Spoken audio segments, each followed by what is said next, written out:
সেমাই, চিনি আর পানির পরিমাণটা সঠিকভাবে জানা না থাকলে জর্দা সেমাই বা শুকনা সেমাই কখনোই পারফেক্ট বা ঝরঝরে হবে না।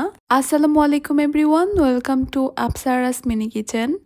ঈদের দিন আমরা যত রকমের ডেজার্ট তৈরি করি না কেন, আমাদের কিন্তু সেমাইয়ের একটা দুইটা আইটেম থাকাই লাগে। আর সেটার মধ্যে কিন্তু এই ঝরঝরে জর্দা সেমাইটা অবশ্যই আমার বাসায় থাকতেই হবে। আর কিভাবে এই জর্দা সেমাইটাকে একদমই পারফেক্ট ঝরঝরে করে তৈরি করতে হবে সেই রেসিপিটি আপনাদের সঙ্গে শেয়ার করার চেষ্টা করেছি, তাও আবার একদমই সহজভাবে। জর্দা সেমাই তৈরি করার জন্য আমি এখানে নিয়েছি 1 প্যাকেট চিকন সেমাই, এখানে প্রায় 200 গ্রামের মতো রয়েছে। এবার এই সেমাইটাকে আমি 2 ইঞ্চির মতো করে ভেঙে ছোট ছোট করে নিচ্ছি, তবে একদম গুঁড়া গুঁড়া করে ফেলা যাবে না, একটু বড় করেই ভেঙে নিতে হবে। এবার একটা প্যানে নিয়ে নিচ্ছি আমি 1 টেবিল চামচ পরিমাণ ঘি। ঘিটা একটু গরম হয়ে আসলে দিয়ে দিব এখানে 1 টেবিল চামচ পরিমাণ কাজু বাদাম, দিয়ে দিচ্ছি এখানে 1 টেবিল চামচ কিশমিশ, এলাচি দিয়ে দিচ্ছি 4টা, দিয়ে দিচ্ছি 2 টুকরা দারুচিনি আর সঙ্গে দিয়ে দিচ্ছি অর্ধেক তেজপাতা, যেটাকে আমি ছোট করে কেটে নিয়েছি। এবার ঘিয়ের সঙ্গে এগুলোকে হালকা করে ভেজে নিব। আপনারা কিন্তু এখানে চাইলে আপনাদের পছন্দ অনুযায়ী অন্য যে কোনো বাদাম দিতে পারেন, অথবা চাইলে কিন্তু 2-3টা বাদাম একসঙ্গেও দেওয়া যেতে পারে। এগুলো কিছুটা ভাজা হয়ে গেলে এবার আমি সেমাইগুলো এখানে দিয়ে দিব। চুলার হিটটাকে একদমই লো মিডিয়ামের মাঝামাঝি করে দিব। এরপরে সেমাইগুলোকে ঘিয়ের সঙ্গে একটু কিছু সময়ের জন্য ভেজে নিব। সেমাইয়ের কালারটা চেঞ্জ হয়ে একটু লালচে হয়ে আসা পর্যন্ত ভেজে নিতে হবে, তবে খেয়াল রাখতে হবে কোনোভাবেই যেন পুড়ে না যায়।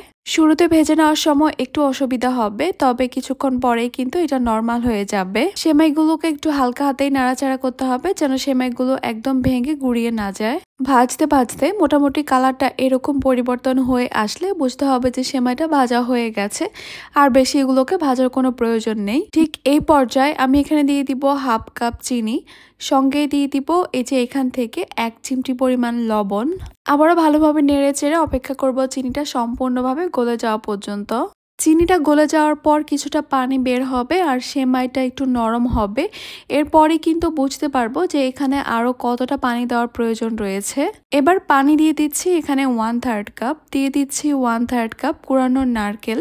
শুকনা সেমাই বা জর্দা সেমাইয়ের মধ্যে কিন্তু নারকেলটা দিলে অনেক বেশি মজা লাগে খেতে, তবে হাতের কাছে অ্যাভেলেবেল না থাকলে বাদ দিতে পারেন, কোনো সমস্যা নেই। আবারও সবকিছুকে একটু ভালো করে একসঙ্গে নেড়ে চেড়ে মিশিয়ে নিচ্ছি।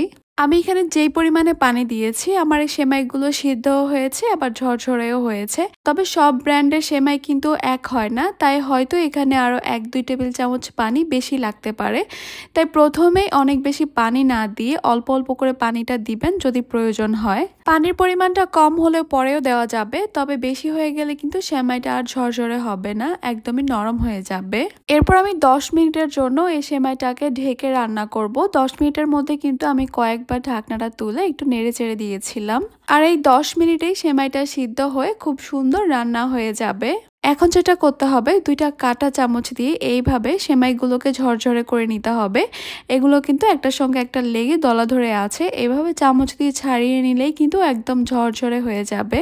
সেমাইটা এখন গরম তাই এরকম দলা ধরে আছে, এটা যখন ঠান্ডা হয়ে যাবে তখন কিন্তু এটা আরো অনেক বেশি ঝরঝরে হয়ে যাবে।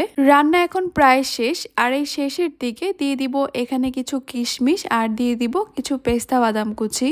আপনারা কিন্তু চাইলে এই শেষের দিকে আরো কিছুটা নারকেল কোরানো দিতে পারেন। এরপরে সবকিছুকে একসঙ্গে একবার ভালো করে মিশিয়ে নিয়ে আমি এই চুলা থেকে নামিয়ে নিব সেমাইটাকে। ঈদের দিন আমরা যত কিছু রান্না করেই টেবিলে রাখি না কেন, যদি একটা সেমাই আইটেম না থাকে তাহলে কিন্তু টেবিলটা আর পরিপূর্ণতা পায় না।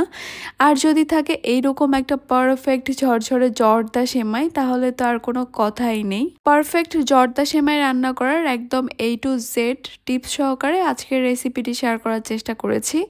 আশা করছি আমার আজকের রেসিপি আপনাদের কাছে খুবই ভালো লেগেছে আর সহজও লেগেছে।